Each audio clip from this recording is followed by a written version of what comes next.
Now, before we use the ideal gas law, we have to talk about the limits of the ideal gas law. And we'll talk about the limits of the ideal gas law by introducing two terms, reduced pressure and reduced temperature. Our reduced pressure is defined as the pressure of our state over our critical pressure. Our reduced temperature is defined as the temperature of our state over our critical temperature. Now, for a substance to be treated as an ideal gas, first and foremost, it has to be in the vapor phase. We cannot use the ideal gas law for liquid water or liquid vapor mixtures. Now, both our reduced pressure being a lot less than unity and our reduced temperature being greater than 2 have to be satisfied for us to use the ideal gas law. And unfortunately, we typically do not have a priori knowledge of whether or not we can use the ideal gas law. We have to complete the problem, then analyze our reduced temperature and reduced pressure. Now we can see why we have the requirements for our reduced pressure and our reduced temperature if we look at our phase diagram. On our x-axis we have temperature, and our y-axis we have pressure. Our critical point is defined by our critical pressure and critical temperature. If T sub r is greater than 2, that means our temperature of interest has to be 2 times our critical temperature, which moves us to the right of our critical point. If P sub r is a lot less than unity, that means our pressure has to be a lot less than our critical pressure. That means we're well below our critical point. And if we satisfy these two requirements, we are going to be in the green region, i.e. we are going to behave as an ideal gas. This green region is very far away from our critical point, but it's also far away from our sublimation and vaporization line. That is, we're existing as a low to medium density gas.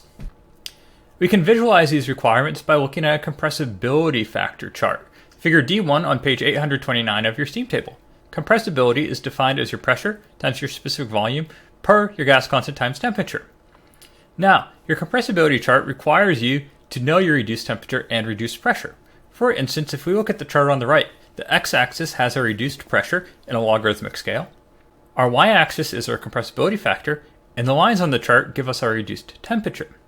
Now, say we have a situation where P sub r is a lot less than unity, i.e. 0.1. This is indicated by the green line, and our reduced temperature is going to be greater than 2.0, indicated by a red line. We see our compressibility factor is going to be unity or above if we're within this region. Now we see a line that says saturated gas. That is corresponding to our saturated vapor curve. We also see towards the bottom a line that says saturated liquid. This would be our saturated liquid curve.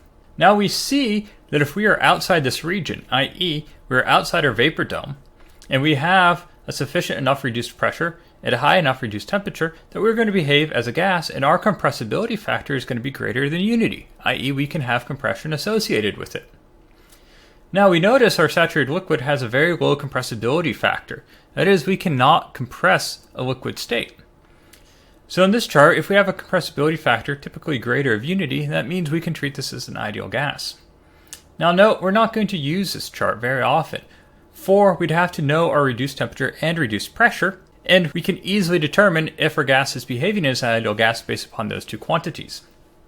Although this chart is for a simple fluid, please do not get in the habit of using the ideal gas law for water vapor. We will not treat water vapor as an ideal gas.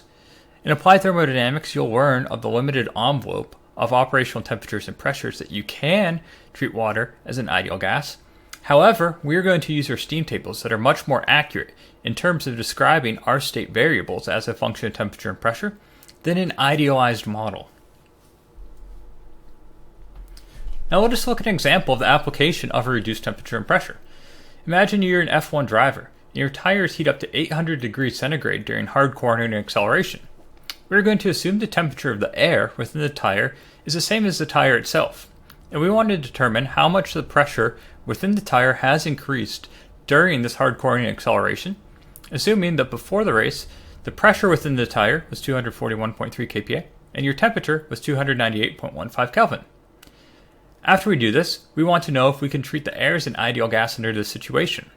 We're going to take our critical temperature as 132.41 Kelvin and our critical pressure as 3,774 kPa. For us to begin, we're going to make a few assumptions. First, we're going to assume the volume of the tire is constant and the mass of air within our tire is constant. Additionally, our gas constant is going to remain constant. Our ideal gas law reduces to the following. Our pressure at state 2 is equal to our pressure at state 1 times the temperature at state 2 per your temperature at state 1. Therefore, we will find our pressure at state 2 by inserting our values into our expression. Our pressure at state 2 is equal to our pressure at state 1, which is 243.1 kPa, times the ratio of our temperature at state 2 per that at state 1. Our temperature at state 2 is 1073.15 Kelvin, and this is divided by our temperature at state 1, which is 298.15 Kelvin. Thus, our pressure at state 2 is found to be 875.01 kPa. Now, for us to determine if we can treat this as an ideal gas, we have to calculate our reduced pressure and our reduced temperature. Now, for us to calculate our reduced pressure, we're going to take our pressure per our critical pressure of our system. And for us to do this properly, we want to select our highest pressure within our system. That is, we're going to select our pressure at state 2, which is 875.01 kPa. And we will divide this by our critical pressure, which is 3,774 kPa. And we find we have a value of 0.23. And this is less than unity. Now, if we used our pressure at state 1, we would have a very low reduced pressure value, and this would give us a false sense of security that we could treat the system as an ideal gas. Lastly, we have to calculate our reduced temperature. Our reduced temperature is our temperature of our system per our critical temperature. And we want to select our lowest temperature within our system. That is, we're going to take our temperature at state 1, which is 298.15 Kelvin.